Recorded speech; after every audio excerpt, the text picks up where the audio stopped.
मुनि अष्टावक्र राजा जनक को कहते हैं कि चलो बताता हूं तत्व ज्ञान किसे होगा। वे 17वें प्रकरण को प्रारंभ करते हैं, कहते हैं तेन ज्ञान फलम प्राप्तम योगाभ्यास फलम तथा तृप्तः स्वच्छेन्द्रियो नित्यम एकाकी रमते तु यः। जो पुरुष तृप्त है, शुद्ध इंद्रिय वाला है और सदा एकाकी रमण करता है, उसी को ज्ञान और योगाभ्यास का फल प्राप्त होता है। सभी प्रकार की साधनाओं का फल ज्ञान है। भक्ति हो या उपासना, ध्यान हो या समाधि, योगाभ्यास हो अथवा सांख्य, तंत्र हो या हठ योग, सबकी अंतिम उपलब्धि, अंतिम फल ज्ञान ही है एवं ज्ञान का फल ही मुक्ति है। किंतु ज्ञान प्राप्ति के बाद यदि पुरुष तृप्त नहीं है, उसकी वासनाएं अभी दौड़ रही हैं, वह उद्विग्न है, चिंतित है, तो इसका अर्थ है ज्ञान प्राप्त करके भी वह उसका पूर्ण लाभ प्राप्त नहीं कर सका है, उसे इस ज्ञान का फल मिला नहीं। यदि ज्ञान प्राप्त करके भी उसकी इंद्रियां शुद्ध नहीं हुई हैं, अभी भी विषयों की ओर दौड़ती हैं, यदि वह एकाकी रहने से घबराता है, वह समूह में रहना ही चाहता है, आश्रम बनाकर, मठ बनाकर, अनेक शिष्य बनाकर, उनमें रहकर अपने अहंकार को तृप्त करता है, तो उसे आत्मज्ञान का लाभ हुआ नहीं है। अष्टावक्र कहते हैं कि आत्मज्ञान एवं योगाभ्यास से जो स्वचेतना को उपलब्ध हो गया है, वह अपने आप से तृप्त हो गया है। तृप्ति के लिए उसे अन्य की अपेक्षा नहीं है। वह शुद्ध इंद्रियों वाला हो गया है, जिससे उसकी इंद्रियां विषयों की ओर नहीं भागती, यथा प्राप्य से गुजारा कर लेता है, वासना से नहीं। शरीर के लिए जो आवश्यक है उतना ही लेकर संतुष्ट हो जाता है, तथा सदा जो एकाकी रमण करता है, समूह नहीं बनाता, दूसरे से अपेक्षा नहीं रखता, नगर में रहकर भी एकाकी अनुभव करता है, संगी साथी, मित्र शत्रु, हितैषी द्वेषी नहीं बनाता, न किसी से सहायता लेता है, ऐसे ज्ञानी एवं योगी को ही अपने आत्मज्ञान का फल मिलता है। इसके विपरीत करने पर वह ज्ञान प्राप्त करके भी उसके फल से वंचित रहता है। इसलिए आत्मज्ञानी को अकेला रहने का निर्देश है, वरना फिर वासना घेर सकती है। आगे कहते हैं न कदाचित जगति अस्मिन् तत्वज्ञो हंत खिद्यति यत एकेन तेनेदम पूर्णम ब्रह्मांड मंडलम। हंत तत्वज्ञानी इस जगत में कभी खेद को प्राप्त नहीं होता है, क्योंकि उसी एक से यह ब्रह्मांड मंडल पूर्ण है। जब तक कोई व्यक्ति ज्ञान को प्राप्त नहीं हो जाता, तब तक वह सभी शरीरों को भिन्न भिन्न समझता है। यह भिन्नता ही दुखों का कारण है। भिन्न भिन्न मन, बुद्धि एवं शरीर वाले व्यक्ति जब एकत्र होते हैं, तो विचार साम्य नहीं होने से व्यक्ति को बड़ी बेचैनी का अनुभव होता है। हर व्यक्ति के मानसिक एवं शारीरिक स्वास्थ्य के लिए एक खाली स्थान चाहिए, एक रहने की जगह चाहिए। घर में भी बड़ा परिवार होने पर उसमें मानसिक रुग्णता आती है, वह विकास नहीं कर सकता। स्वस्थ मन एवं मस्तिष्क एकांत में ही रह सकता है। दूसरे की मौजूदगी से मानसिक तनाव पैदा होता है। दूसरे के कारण ही अहंकार बढ़ता है। अहंकार में भीड़ आवश्यक है। अकेले में अहंकार समाप्त हो जाता है। दूसरे की उपस्थिति में मनुष्य स्वाभाविक नहीं रह सकता। उसे नैतिकता, शिष्टाचार इत्यादि का बनावटी मुखौटा लगाना पड़ता है। इसलिए चिंतक, ध्यानी, कलाकार, वैज्ञानिक इत्यादि एकांत चाहते हैं। वे दूसरे की उपस्थिति में बेचैनी का अनुभव करते हैं, जिससे कई तो दूसरों को मिटाने में लग जाते हैं, कई दूसरों से परेशान होकर जंगल भाग जाते हैं। किंतु अष्टावक्र कहते हैं कि जो तत्वज्ञानी हैं वे इस जगत में भीड़ भाड़ के बीच में रहते हुए भी कभी खेद को प्राप्त नहीं होते, क्योंकि उनकी दृष्टि में यह समस्त ब्रह्मांड मंडल उसी एक आत्मा का विस्तार है, उसी एक से परिपूर्ण है। अतः समस्त ब्रह्मांड एक ही है, यहां दूसरा कोई है ही नहीं। फिर दुख किससे होगा? कोई भी स्वयं को दुख नहीं देता। अतः आत्मज्ञानी को इस एकत्व की भावना का अनुभव हो जाने से वह सर्वदा चिंता मुक्त रहता है। अष्टावक्र आगे कहते हैं, न जातु विषयः केपि स्वारामं हर्षयन्ति अमे इवेभन निम्ब पल्लवाः।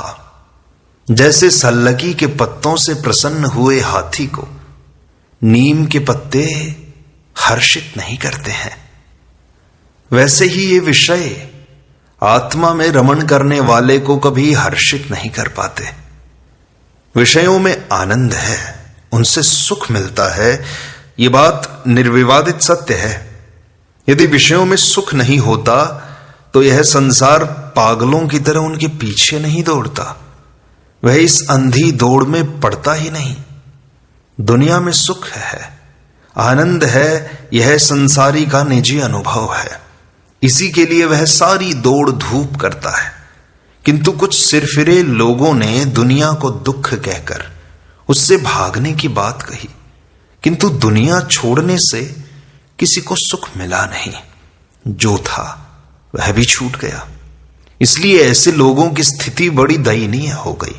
छोड़ सब दिया, मिला कुछ नहीं। प्रत्यक्ष को छोड़कर परोक्ष की आकांक्षा में दौड़ने वाला विवेकी नहीं हो सकता, मूर्ख ही हो सकता है। छोड़ना मिलने की शर्त तो नहीं है। यदि उच्च मिल गया तो निम्न अपने आप छूट जाएगा, छोड़ना नहीं पड़ेगा। अष्टावक्र इसी तथ्य को प्रकट करते हुए कहते हैं कि ये विषयों के सुख क्षणभंगुर हैं, अस्थायी हैं।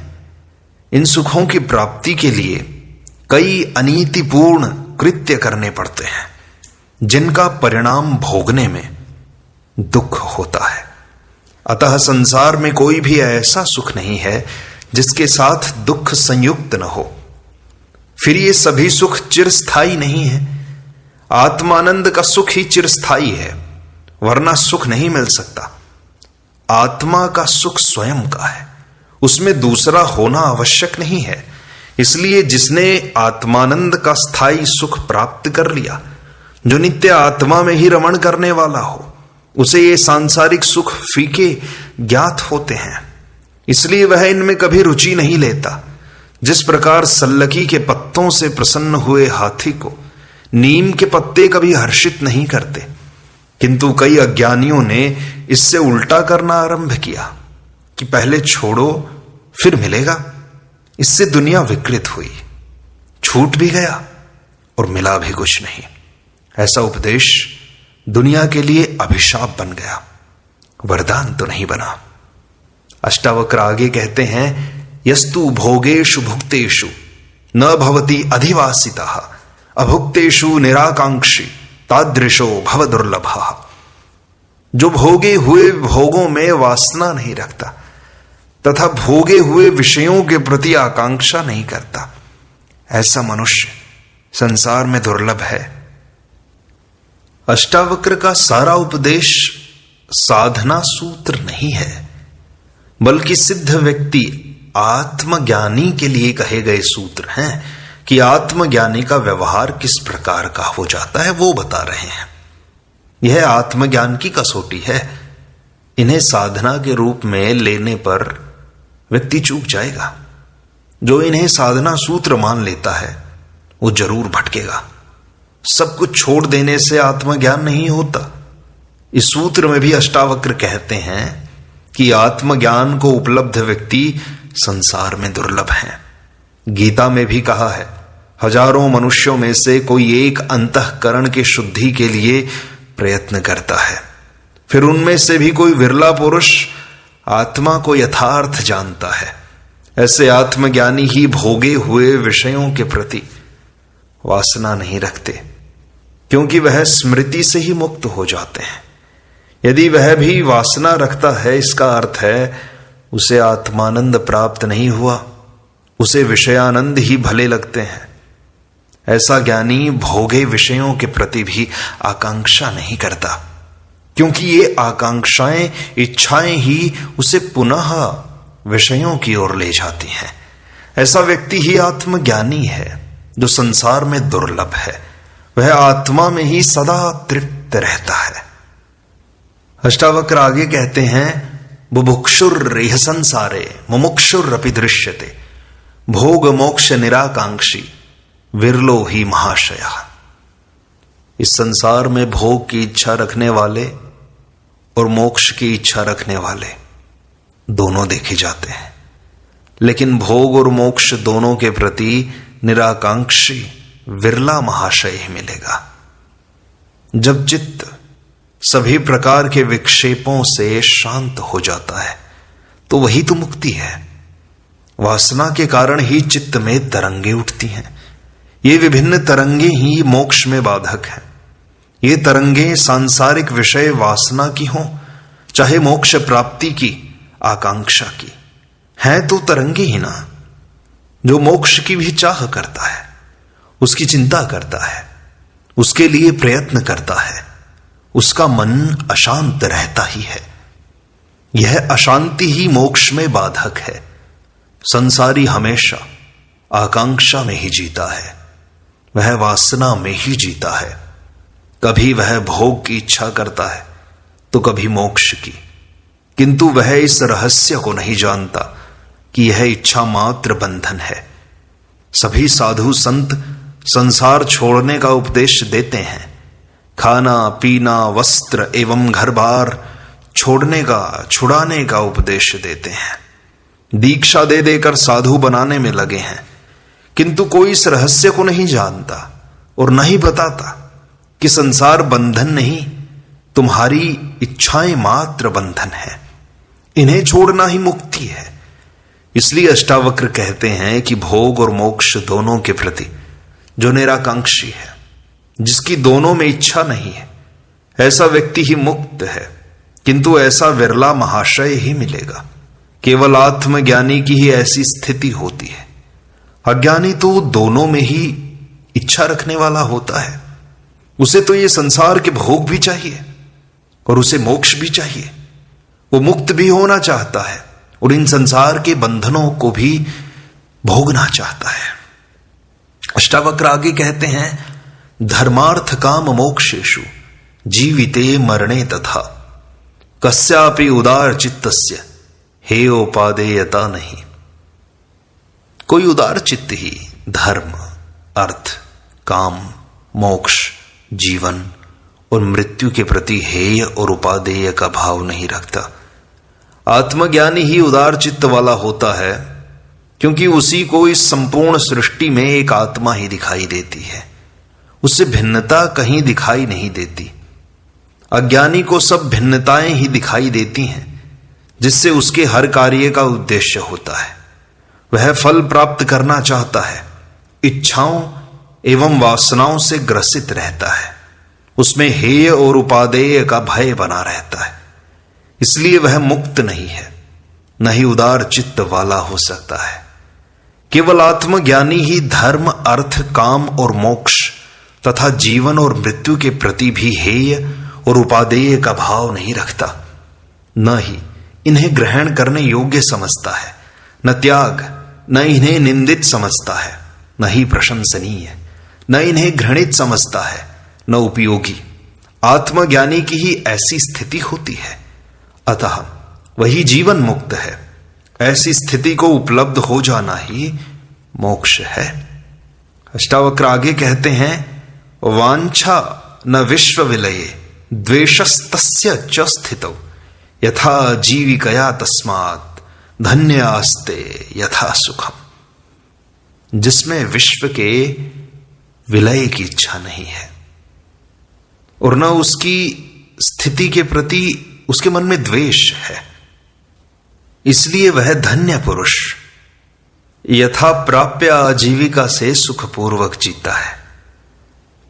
देखो, दुनिया में अनेक लोग हैं जो सृष्टि की स्थिति एवं विलय से बड़े चिंतित हैं, जैसे सारी सृष्टि उन्हीं के चलाने से चल रही है, उन्हीं के विचारों, उन्हीं के सिद्धांतों, उन्हीं की मान्यताओं से ये सृष्टि घूम रही है, उन्हीं के इशारे पर ये सारा संसार नृत्य कर रहा है।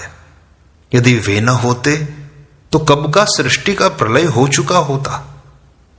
ऐसे व्यक्ति ही दुनिया को सदा भयभीत करते रहते हैं कि सृष्टि का विलय निकट है, प्रलय आने वाला है, सब चले जाएंगे, सारा संसार मिट जाएगा, 20वीं शताब्दी के अंत तक प्रलय हो जाएगा, फिर नया युग शुरू होगा, सतयुग आएगा, अत्याचार बढ़ रहे हैं, अतः अवतार होगा जो दुष्टों को दंड देगा।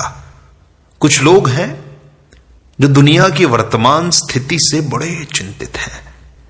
वे कहते हैं कि आज की दुनिया सबसे निकृष्ट है, निकम्मी है, नाकारा है। जितनी चोरियां, हत्याएं, बलात्कार, डकैतियां, भ्रष्टाचार, रिश्वतखोरी, शोषण, अनैतिकता, झूठ, फरेब, धोखा, बेईमानी आज है, इतनी पहले कभी किसी युग में नहीं हुई। मनुष्य पतन की पराकाष्ठा को शिखर तक पहुंच चुका है, वह पशु से भी बदतर हो गया है। अष्टावक्र कहते हैं कि इन दोनों ही प्रकार की धारणा वाले व्यक्ति दुखी होते हैं, अशांत होते हैं। वह ज्ञानी ही धन्य है जिसमें न विश्व के विलय की इच्छा है, न इसकी स्थिति के प्रति कोई द्वेष है, क्योंकि वह तो साक्षी हो गया है, दृष्टा बन गया है, केवल देख रहा है सुख दुख आने वाले विचारों को, दृष्टा मात्र है। राग द्वेष, आसक्ति विरक्ति, इनसे भी पार हो गया है, आसक्ति से भी पार है और ध्यान देना विरक्ति से भी पार हो गया है।